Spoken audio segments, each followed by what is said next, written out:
Mambo ni mengi sana yanaendelea kujitokeza kwa kiasi kikubwa, lakini kila mmoja atakuwa na maoni yake kwenye hiki ambacho kinaendelea kujitokeza. Hii ni kuelekea mchezo wa leo ambapo Tabora United watakuwa wenyeji wa mchezo wakimkaribisha Young Africans. Mengi yameanza kuzungumzwa nje ya uwanja. Kubwa zaidi kuna sauti ya goalkeeper wa Tabora United, anazungumziwa Dida huyu ambaye ametuma sauti ya yeye akizungumza pamoja na mtu ambaye anasadikika kwamba ni wa upande wa pili, akimshawishi na kufanya namna kuelekea mchezo dhidi ya Young Africans.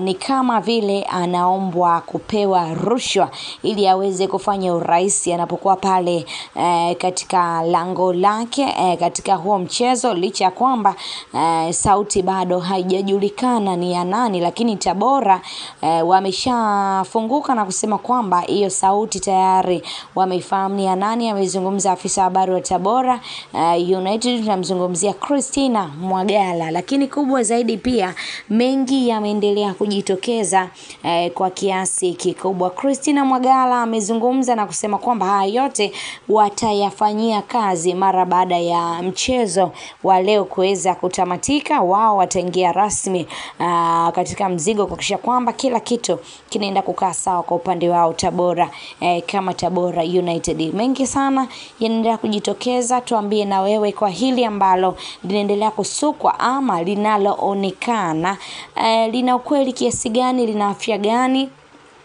katika ligi yetu.